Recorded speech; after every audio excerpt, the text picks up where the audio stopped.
Is your dog still pulling on their leash when you take them for a walk?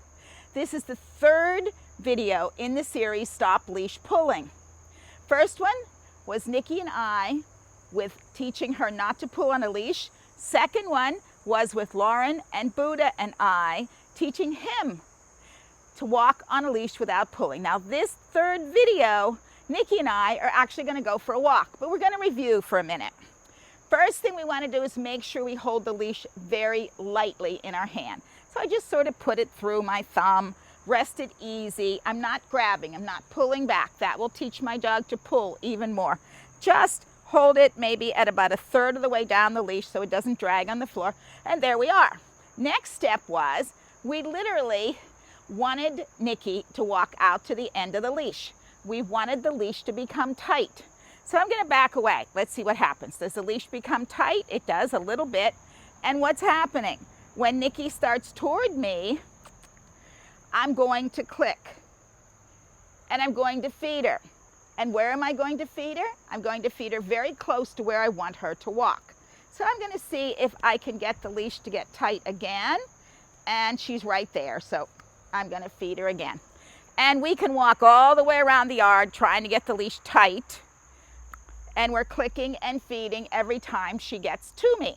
So now the next step was literally to walk backward. And so we're going to walk backward. And we're going to click and feed as Nikki walks with me. Okay. Go. Because I want her to walk on the right, I'm feeding her very close to my right leg. So now she knows where to walk. So the next step is for me to pivot and walk the correct direction. And that happens when we're walking backward and I'm the one that's going to pivot and I'm going to feed her. So we're going to do that again.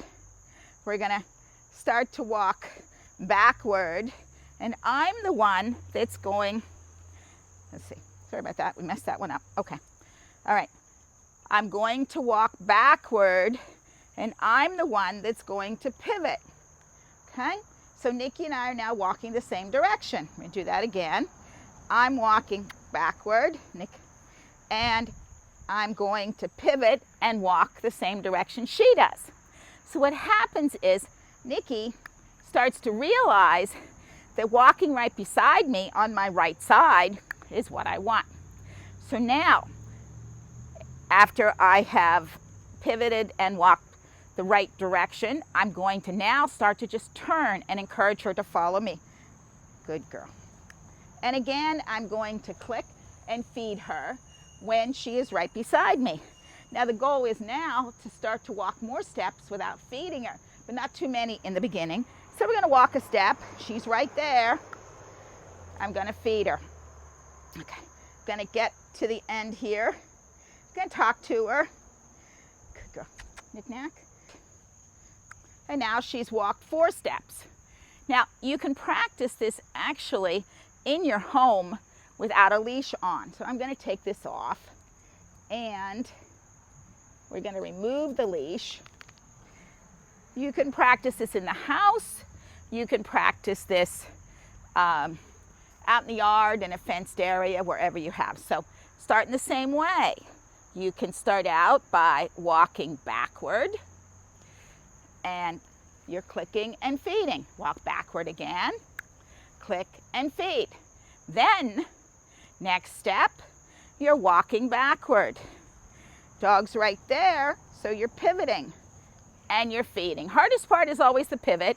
You try to get the food really close to their nose, very close to your right leg. Now let's say you wanted to walk on the left side. That's fine. So you just start out with the food in your left hand and you're going to feed her for staying on your left side.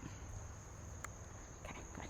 And when you start out and you want to pivot, you're simply going to pivot and walk with her on your left side, okay? So you start out walking backward and you pivot and you get her to walk on your left side. So now we practiced inside, we practiced out in the yard. Now it's time to go for a walk. So we're going to see Nikki and I walk down the driveway and start on our walk. All right. Okay. Come on, Doe. Good girl. Good girl. Good girl. Good job. So here we are, going for our walk. Come on, Nick. Hi, sweetie. Good girl. Good job. All right. Good girl. There we go. Good job. Good. Good girl. Come on. Okay. So if she pulls, I'm going to wait for her to come back to me. Good girl. I'm going to click and I'm going to feed her. Good job.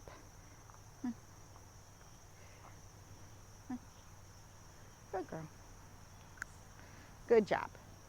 So we're down here, the bottom of the driveway. We can continue on with our walk, go around the block, come back, but we're doing it in the same way as we did in our yard. We're going to wait for her not to pull, and remember the leash is very loose, so it's not tight. If it gets tight, she's going to pull back. So we want it to be very loose, and when she's in the right position, we're going to feed her. So, my knick-knack. Hope you enjoyed this video. Good girl. You can teach your dog to walk on a loose leash. You see, she can sniff. She can do whatever she wants to do. And she is going to have a nice, enjoyable walk. Her and I are going to enjoy the outside, and we're going to not have her pulling. So please check out the first 2 episodes of the series Stop Leash Pulling. I'll put it in the link above and also in the description below. Thank you for liking my YouTube channel. Please subscribe to the channel and ring that little notification bell so you receive all the episodes. Also, thank you for liking my Facebook page. Leave your comments below as to how your dog is doing with their leash pulling. Thank you, and bye from Joyce and Nikki at Diamond Dog Training. Bye-bye. Good girl. That's my girl. That's my best girl in the whole world. You know that, don't you? She's my best girl in the whole wide world.